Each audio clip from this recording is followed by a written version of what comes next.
Welcome to the Stoic Tide.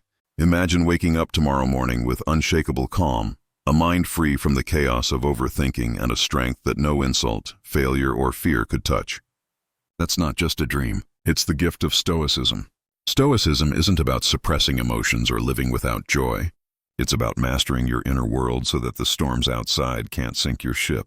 In this video, we'll explore 12 Stoic principles that can immediately transform your life. Not someday in the future, but starting today. Principle 1, control what you can. Let go of what you can't. The first key to immediate transformation is simple, but it cuts deep. Master the boundary between what you can shape and what you cannot. Epictetus called this the dichotomy of control, a map for your energy. Listen to this. You hold a small, powerful kingdom, your mind. Inside it live your thoughts, your choices, the tone you set for each day. Those are yours. They answer only to you. Outside that kingdom lives the noisy marketplace of life, other people's words, the weather, the past's footprints, the slow, inevitable passing of time. Those are not yours to command. Imagine now a calm shore. Waves come and go. Sometimes gentle, sometimes violent. The shore doesn't fight the sea. It shapes itself to receive. You are that shore. A wave may crash, but you decide whether to build a castle from it or let it retreat. This is not resignation. It's sovereignty. Here's how transformation begins, like a single flick of light in a dark room. When you stop throwing your energy at things beyond your reach, everything you do control becomes sharper, cleaner, more alive. Your decisions become tools, not reactions. Your attention becomes an instrument of peace. Right now, name one irritation, a text left unanswered, someone's harsh tone, a traffic jam, a denied opportunity. Hold it for a moment. Feel how your body tightens. Now ask a single question slowly, as if testing the air. Is this under my control? If the answer is no, imagine opening your hand. The thing slips away, like fine sand falling through your fingers. You don't abandon wisdom. You release wasted struggle. Do this often. Make it a ritual. When frustration rises, breathe and ask, is this mine to fix? If it is, act deliberately with purpose. If it isn't, let it go and watch how your inner space widens. You will feel immediate relief. Not fantasy relief, but the real sharp freedom of a mind uncluttered.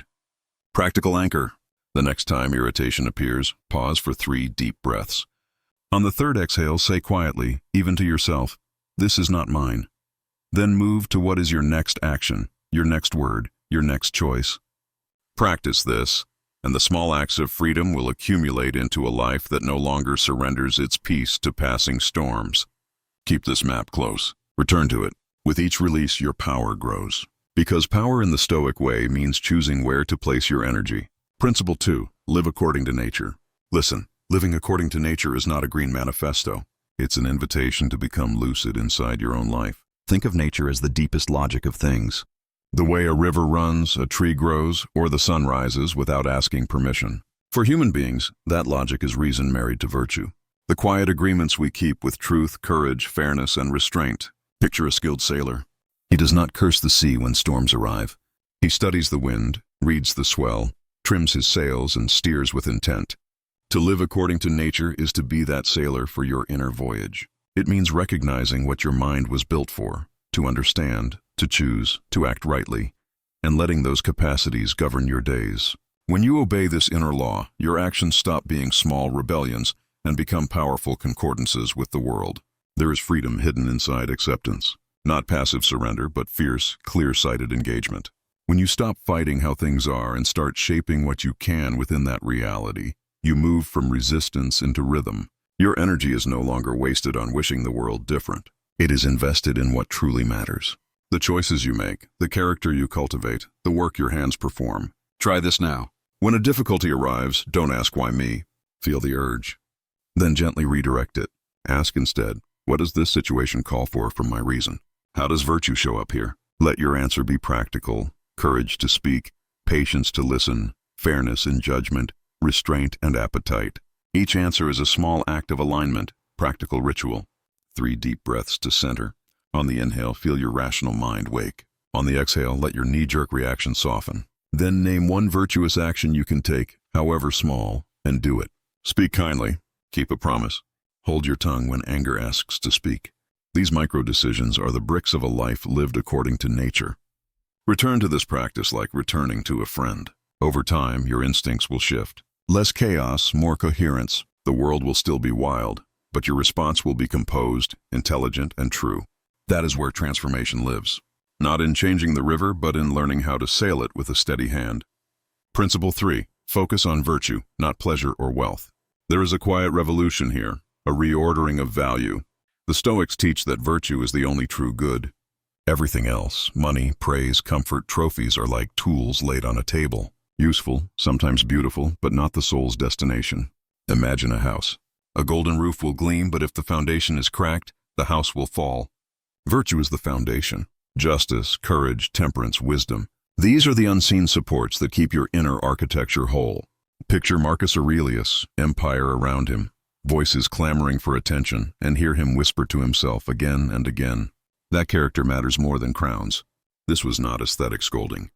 It was a clear-eyed choice. He measured life by the alignment of action and principle, not by applause or accumulation. Now close your eyes for a moment. Feel how the urge for more comfort, more likes, more status, pulses in the body. It's loud, but beneath that noise there's a calmer voice. The voice that asks, who am I becoming? This question is the Stoic compass. It points away from hunger for external things and toward the steady work of being good. Here's a small potent practice before every important choice, a purchase, a message, a decision. Place your hand over your heart and ask in a quiet tone, does this make me more virtuous? Wait, listen. Not for instant reward, but for character's slow approval. If the answer is yes, proceed with clarity. If not, let the option pass like a passing cloud. Transformation is not dramatic. It is cumulative. Each virtuous choice is a grain that fills the hourglass of your life with meaning. Over time, those grains become a mountain, steady, immovable. You will find that pleasure still visits you. And wealth may arrive too, but they no longer define you. They orbit a center that is calm, dignified, and true. Make virtue your North Star. Let it steady your steps. The rest will follow or not, and you will remain whole either way. Principle 4. Practice negative visualization. This one sounds paradoxical. To gain more joy, first imagine losing it. Stoic negative visualization is not morbidity. It is a sharpening of the heart. Picture it like polishing a lens. When you contemplate the absence of what you love, the present comes into sudden, brilliant focus. Let me guide you. Close your eyes for a breath. Feel the life in your hands, the people who share your days, the small comforts you accept without notice. Now gently in your mind's theater, dim one of those lights. See it fade. Not forever. This is rehearsal, not doom. Notice how your chest tightens. How gratitude wakes up like a slow-burning lamp. Seneca said that those who foresee difficulties steal their sting. There's truth here. When loss is rehearsed, it loses its power to surprise and devastate. You become ready. You become grateful. You learn to hold your blessings loosely with reverence, not entitlement. This practice rewires you. Habits of craving loosen. The sudden pleasures of life, a child's laugh, clean water, a friend's text, begin to feel like gifts rather than guarantees. You'll start to notice how often you inhabit autopilot, taking ordinary miracles for granted. Negative visualization wakes you from that trance. Do this each night briefly. Choose one thing, a relationship, a talent, a possession, and imagine its absence, not to torment yourself, but to honor it. Feel gratitude swell where fear first appeared.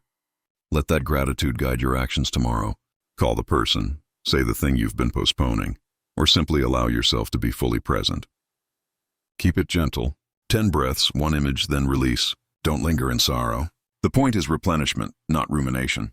When you practice this, joy becomes less fragile and your life gains a luminous edge. You begin to live as if every moment were a precious loan. And when you treat it so, you transform routine into ritual and ordinary days into a life worth remembering. Principle 5, amor fati. Love your fate. There is a radical tenderness in this Stoic instruction. Love your fate. It asks you not merely to accept what happens, but to embrace it. To turn every event into a teacher, every hardship into raw material for growth. Picture life as a blacksmith's forge. The heat is indifferent. It neither knows nor cares. But a skillful smith takes whatever is placed in the fire and makes something stronger, finer, truer.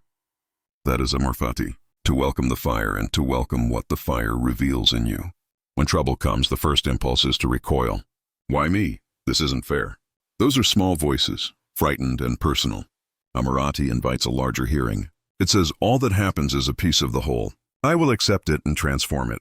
This is not masochism. It is creative alchemy. You take the clay of circumstance and mold from it courage, patience, and wisdom. Imagine whispering amorati like a seed planted under your tongue. Repeat it gently when a plan collapses. When a relationship frays, when a dream derails, the whisper changes the narrative. It turns suffering from a sentence into a syllabus. You no longer ask life to be kinder. You ask yourself to be wiser. You stop counting losses and start cataloging lessons. Here is a simple ritual to make this alive. When setbacks arrive, breathe in for 4 counts. Hold for 2. Exhale and say softly, Amorati. Then ask calmly, what can I make from this? Write 1 sentence, a lesson, an action, a small change. Act on that sentence within 24 hours.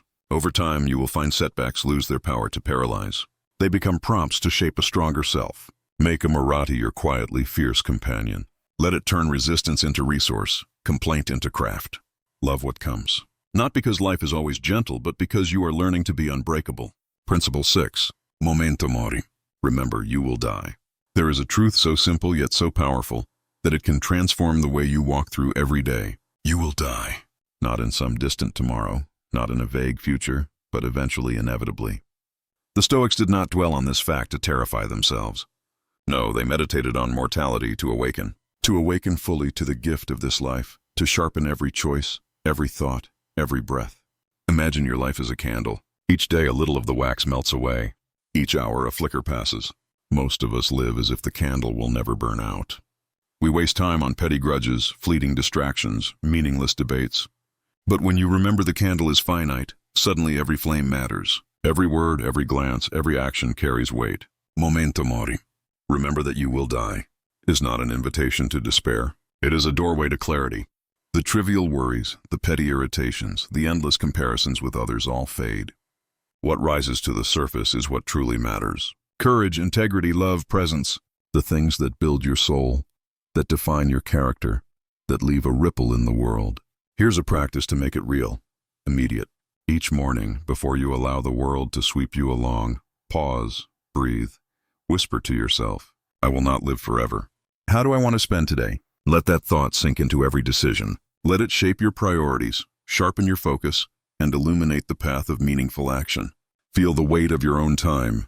Feel it as precious, irreplaceable, luminous. Let this awareness guide your day. Call someone who matters. Speak words that carry truth. Do work that matters, not work that only fills hours. Every day you practice this, your choices grow clearer, your presence deeper, your life more intentional. Death is not the enemy, it is the compass. It is the reminder that life is fleeting and infinitely precious. Live each day as though it were your first and your last.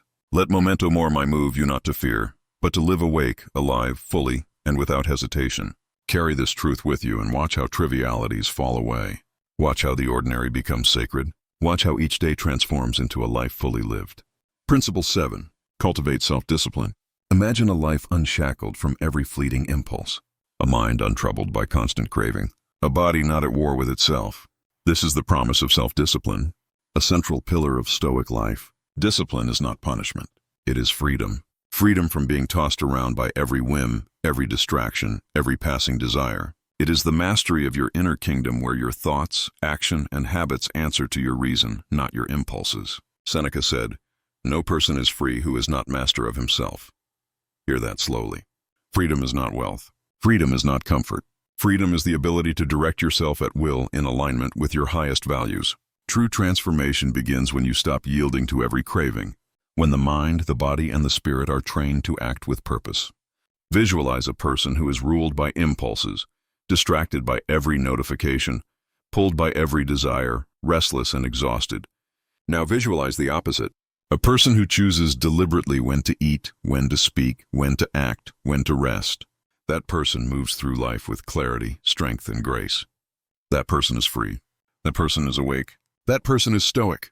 Here is your practical anchor. Choose one area of life, your diet, your phone use, or even your spending habits, and commit to self-restraint for 30 days. Begin small, perhaps one meal consciously chosen, 1 hour without your phone, one purchase thoughtfully postponed. Notice how control begins to ripple outward, how decisions become clearer, how your mind feels lighter, how your will becomes a tool, not a servant. Self-discipline is subtle but transformative. Each act of restraint is a tiny victory. Each refusal of impulsive desire strengthens your inner muscles. Each day you reclaim more of your attention, your time, your energy. Over weeks, these victories accumulate, and suddenly the chaos of distraction loses its grip. You begin to move through life deliberately with purpose and with the quiet power of someone who is no longer enslaved by momentary whims. Practice this daily. Let self-discipline become a rhythm, a pulse within you. And as you master yourself, you will discover a profound truth. True freedom is the product of controlled desire, focused will, and unwavering presence. Principle 8. Distinguish between opinion and reality. Listen closely. The mind holds the ultimate power. Marcus Aurelius whispered this across centuries. You have power over your mind, not outside events. Realize this, and you will find strength. Let that settle. Not over others, not over the world. Over your own mind. The fortress of your perception. The citadel of your judgments. There lies your true sovereignty. Most suffering does not come from the world itself. It comes from the stories we tell about it. Rain is just rain. A lost job is just a lost job. Yet our mind paints catastrophe, despair, or injustice over these simple facts. That extra layer, the judgment, the story, the emotional commentary, multiplies pain and clouds clarity.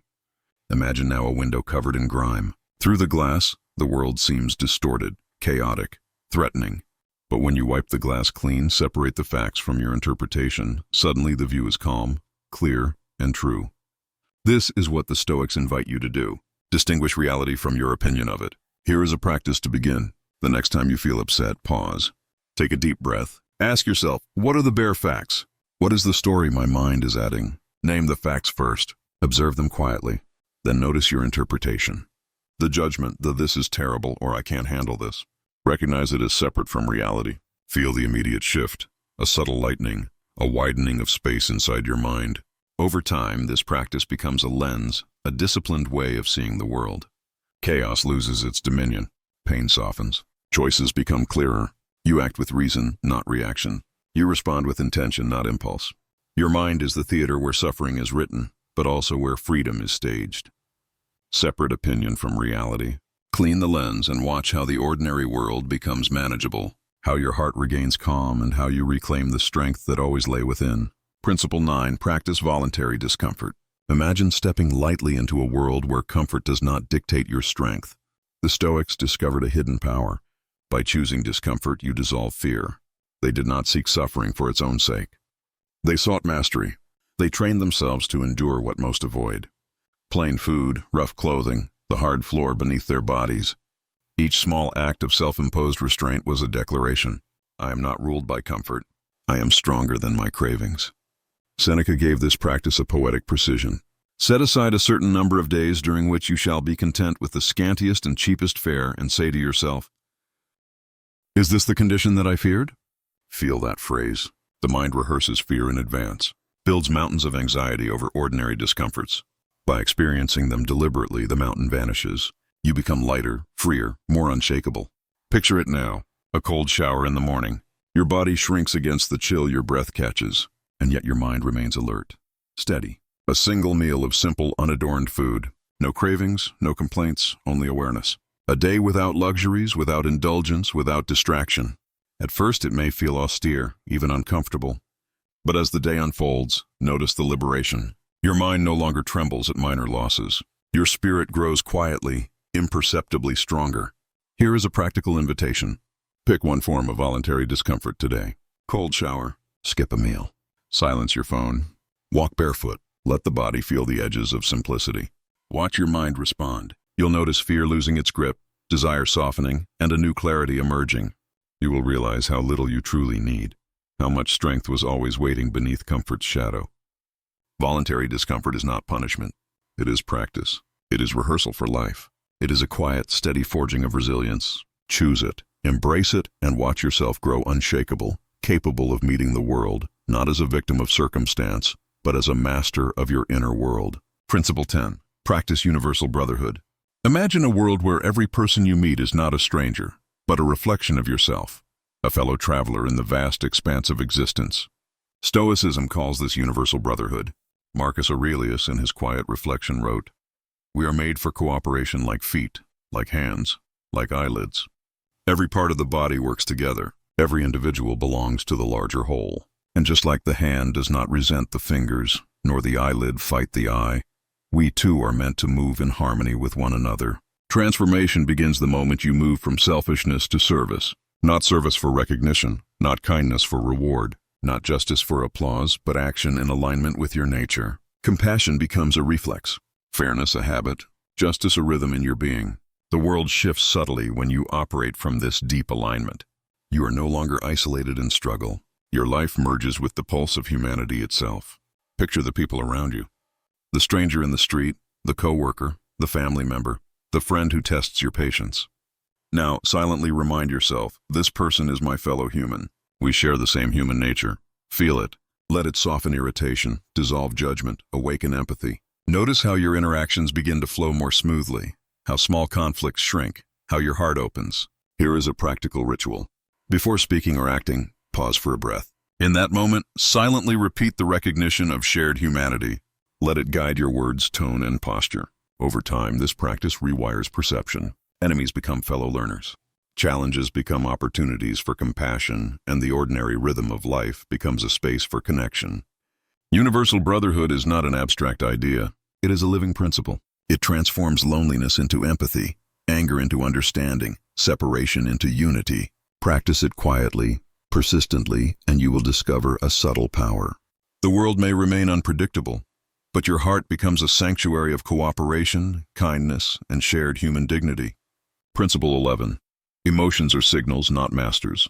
Imagine for a moment that your emotions are not enemies, but messengers, signals from within, pointing to what matters, what you value, what needs attention. Anger, fear, envy, they rise naturally like waves in the ocean.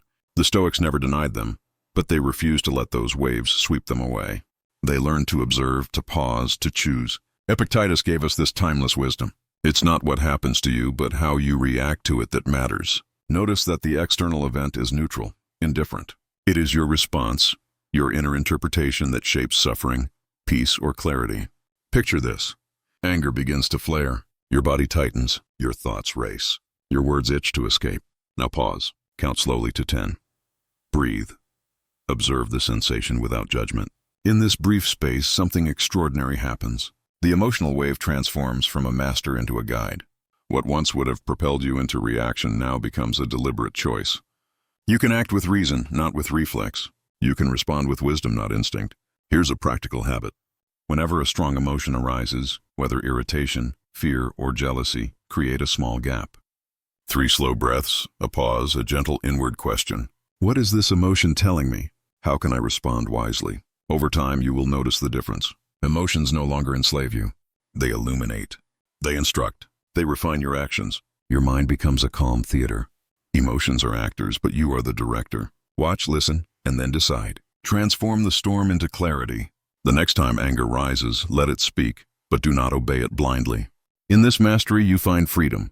Quiet, steady, unshakable, profoundly alive. Principle 12. Live in the present moment at last. We arrive at the heart of Stoic transformation. The present moment. All the past exists only in memory. All the future is a shadow of anticipation. The mind that drifts into yesterday or worries about tomorrow forfeits the only time that truly belongs to it. Now, transformation is never elsewhere. It is always here, always present, always immediate. Marcus Aurelius whispered across centuries. Confine yourself to the present. Those words settle like rain on your skin. The present is not just a moment to endure. It is a fertile ground where wisdom, courage, and virtue can grow. Every breath you take, every step you walk, every glance you offer, these are opportunities to act consciously, to respond intentionally, to live fully. Picture your mind as a river. When you ruminate on the past, it becomes a stagnant pool. When you worry about the future, it swells with turbulent waves. But when you anchor in the present, the river flows smoothly. You see clearly, you move gracefully. You act with purpose. Presence is not passive. It is an active engagement with life as it unfolds. Here is a simple practice. Throughout the day, pause and ask yourself, what is happening right now? Am I truly here or lost in thought? Feel your feet on the ground. Notice your breath. Let your senses draw you back to the moment. Each pause is a small awakening. Each return a reclaiming of your life from distraction and drift. Live fully in the now. Let the present be your teacher, your canvas, your stage. Worry less, act more. Regret fades. Fear dissolves. Clarity emerges. The only moment that transforms your life is this one here. Now breathing alive, embrace it, and you embrace the power to truly change. These 12 Stoic principles are not ancient relics. They are living tools. Control what you can. Love your fate. Remember death. Choose virtue over comfort. If you practice even one of these daily, transformation will begin. And if you practice all 12, you won't just change your life, you'll change how you experience the world itself. Remember, Stoicism isn't about removing life's storms. It's about building such strength within that no storm can sink you. So, which principle will you start practicing today? Let me know in the comments below. And if this reflection gave you value, consider subscribing to The Stoic, a place where wisdom meets reflection, guiding you to live with clarity, courage, and calm in a chaotic world. Stoicism isn't about suppressing emotions or living without joy. It's about mastering your inner world so that the storms outside can't sink your ship. In this journey, we explored 12 Stoic principles that can immediately transform your life. Not someday in the future, but starting today. Stay curious, stay reflective, and as always, keep seeking. And stay blessed.